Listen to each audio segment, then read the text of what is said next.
നമസ്കാരം. കേരളത്തിന് പുതിയ പ്രതീക്ഷ. അതിവേഗ റെയിൽ ഗതാഗത സംവിധാനമായ റീജിയണൽ റാപ്പിഡ് ട്രാൻസിറ്റ് സിസ്റ്റം അഥവാ RRTS നടപ്പാക്കാൻ കേരളം വിശദ പദ്ധതി രേഖ സമർപ്പിച്ചാൽ കേന്ദ്രം സഹകരിക്കുമെന്ന് കേന്ദ്ര നഗരകാര്യ മന്ത്രി മനോഹർ ലാൽ ഖട്ടർ വ്യക്തമാക്കിയതാണിത്.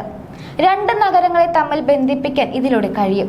ഭാവിയിൽ ഇത് കേരളം മുഴുവൻ വ്യാപിപ്പിക്കുന്ന പദ്ധതിയാക്കി മാറ്റാനും കഴിയും. കേരളത്തിന്റെ സിൽവർ ലൈൻ മോഹം കേന്ദ്ര നിലപാട് മൂലം നടന്നിരുന്നില്ല. ഇതിനിടെയാണ് പുതിയ പദ്ധതിയുടെ സാധ്യത ചർച്ചയിലേക്ക് വരുന്നത്. ലോകത്തെ ഏറ്റവും മികച്ചതും സുരക്ഷിതവുമായ ഏത് പ്രാദേശിക മൊബിലിറ്റി സംവിധാനങ്ങളുമായും താരതമ്യപ്പെടുത്തുന്നതാണ് ഇന്ത്യയുടെ പുതിയ RRTS. പ്രധാനമന്ത്രി ഗതിശക്തി ദേശീയ മാസ്റ്റർ പ്ലാനിംഗ് അനുസൃതമായി റെയിൽവേ സ്റ്റേഷനുകൾ, മെട്രോ സ്റ്റേഷനുകൾ, ബസ് സർവീസുകൾ മുതലായവയുമായി RRTS റെയിൽ ശൃംഖലയെ ബന്ധപ്പെടുത്തിയിട്ടുണ്ട്. അതിലൂടെ ഈ മേഖലയിലെ സാമ്പത്തിക പ്രവർത്തനം ഉത്തേജിപ്പിക്കപ്പെടും. തൊഴിൽ, വിദ്യാഭ്യാസം, ആരോഗ്യ സ്ഥാപനങ്ങളിലേക്ക് വേഗം പ്രവേശനം ഉറപ്പാക്കും. റോഡിലെ വാഹന തിരക്കും വായു മലിനീകരണവും യാത്രാ സമയവും ഗണ്യമായി കുറയ്ക്കും. മെട്രോ സംവിധാനത്തിന് സമാനമാണിത്. തിരുവനന്തപുരത്തും കോഴിക്കോടും മെട്രോ പദ്ധതി സർക്കാരിന്റെ പരിഗണനയിലുണ്ട്. അതിനിടെയാണ് കേന്ദ്രമന്ത്രിയുടെ പുതിയ നിർദ്ദേശം വെക്കൽ. ലോകത്തെ ഏറ്റവും നീളം കൂടിയ ലീനിയർ സിറ്റിയായി കേരളം മാറുമെന്നാണ് കേന്ദ്രത്തിന്റെ വിലയിരുത്തൽ.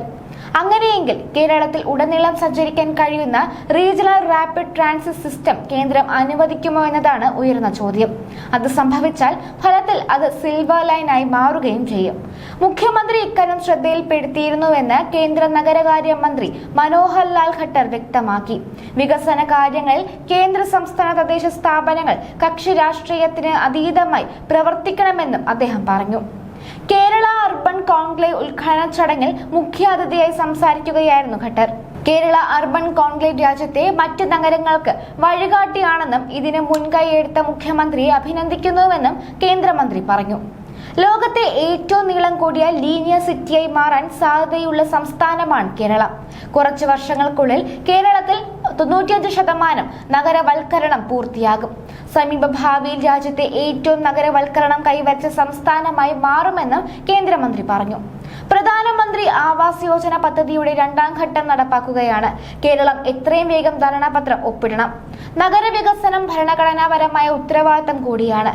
കേന്ദ്ര സംസ്ഥാന സർക്കാരുകൾ അതിന് പൂർണ്ണമായ സംഭാവന ചെയ്യണം. നഗരങ്ങളും വികസനത്തിനായി 1 ലക്ഷം കോടിയുടെ അർബൻ ചലഞ്ച് ഫണ്ട് രൂപീകരിച്ചിട്ടുണ്ട്. ഇത് നഗരങ്ങളെ സാമ്പത്തിക കേന്ദ്രമാക്കാൻ സഹായിക്കും. രാജ്യത്തെ 5 നഗരങ്ങളിൽ കൂടി മെട്രോ ആരംഭിക്കും. മെട്രോ ദൂരദൈർഘ്യത്തിൽ ഇന്ത്യ ലോകത്ത് 3ാം സ്ഥാനത്താണ്.